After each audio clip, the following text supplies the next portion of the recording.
എല്ലാവർക്കും നമസ്കാരം.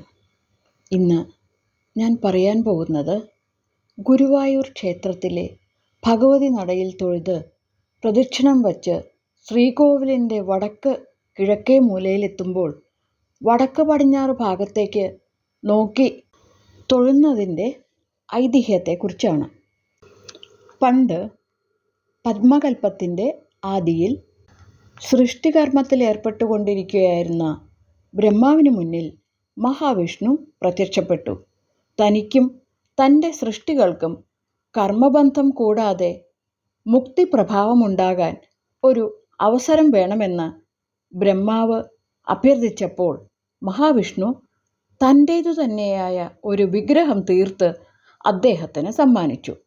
പിന്നീട് വരാഹകൽപ്പത്തിൽ സന്താന സൗഭാഗ്യത്തിനായി മഹാവിഷ്ണുവിനെ ഭജിച്ചു വന്ന സുതപസ് എന്ന രാജാവും പത്നിയായ പ്രശ്നിയും ബ്രഹ്മാവിൽ നിന്ന് ഈ വിഗ്രഹം കരസ്ഥമാക്കി. അവരുടെ പ്രാർത്ഥനയിൽ സംപ്രീതനായി അവർക്ക് മുമ്പിൽ പ്രത്യക്ഷപ്പെട്ടു. പുത്രൻ വേണമെന്ന് 3 പ്രാവശ്യം പ്രാർത്ഥിച്ചു. തഥാസ്തു എന്ന് പറഞ്ഞ് ഭഗവാൻ അവരെ അനുഗ്രഹിച്ചു. ഭഗവാൻ താൻ തന്നെ 3 ജന്മങ്ങളിൽ അവരുടെ മകനായി അവതരിക്കാമെന്ന് അരുൾ ചെയ്തു. തുടർന്ന് സത്യയുഗത്തിലെ ആദ്യ ജന്മത്തിൽ ഭഗവാൻ സുതപസിൻ്റെയും പ്രശ്നിയുടെയും പുത്രനായി പ്രശ്നിഗർഭൻ എന്ന പേരിൽ അവതരിച്ചു. പിന്നീട് സുതപസ്സും പ്രശ്നിയും കശ്യപനും അദീതിയുമായി പുനർജനിച്ചപ്പോൾ ത്രേതായുഗത്തിലെ 2ാം ജന്മത്തിൽ ഭഗവാൻ അവരുടെ പുത്രനായി വാമനൻ എന്ന പേരിൽ അവതരിച്ചു. തുടർന്ന് ദ്വാപരയുഗത്തിൽ അവർ വസുദേവരും ദേവകിയുമായി പുനർജനിച്ചപ്പോൾ ഭഗവാൻ അവരുടെ പുത്രനായി ശ്രീകൃഷ്ണൻ എന്ന പേരിലാണ് അവതരിച്ചത്. ഈ 3 ജന്മങ്ങളിലും അവർക്ക് മേൽപ്പറഞ്ഞ വിഗ്രഹം പൂജിക്കാനുള്ള ഭാഗ്യമുണ്ടായി. തുടർന്ന് അവതാരമൂർത്തി തന്നെയായ ശ്രീകൃഷ്ണ ഭഗവാന്റെ ഈ വിഗ്രഹം മഥുരയിൽ നിന്ന് ദ്വാരകയിലേക്ക് കൊണ്ടുപോയി. അവിടെ അദ്ദേഹം ഒരു ക്ഷേത്രം പണിത് ഈ വിഗ്രഹം പ്രതിഷ്ഠിച്ചു. എന്നും രാവിലെ അദ്ദേഹം പത്നിമാരായ രുക്മിണിക്കും സത്യഭാമയ്ക്കുമൊപ്പം ക്ഷേത്രദർശനം നടത്തിയിരുന്നു.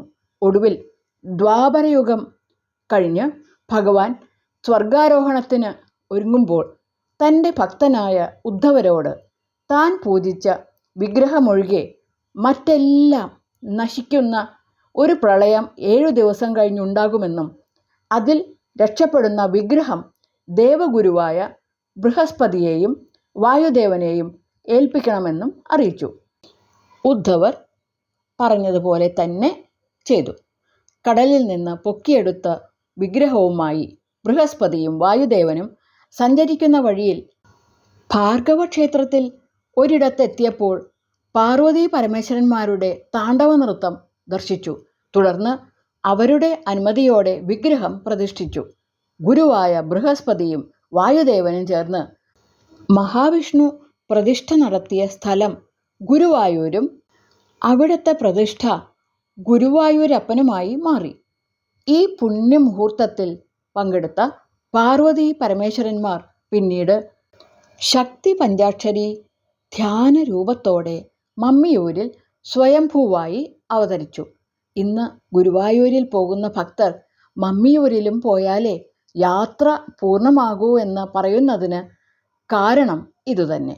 ഇതിന് കഴിയാത്തവർ ഗുരുവായൂർ ക്ഷേത്രത്തിലെ ഭഗവതി നടയിൽ തൊഴുത് പ്രദക്ഷിണം വച്ച് ശ്രീകോവിലിൻ്റെ വടക്ക് കിഴക്കേ മൂലയിലെത്തുമ്പോൾ വടക്ക് പടിഞ്ഞാറ് ഭാഗത്തേക്ക് നോക്കി തൊഴുന്നു.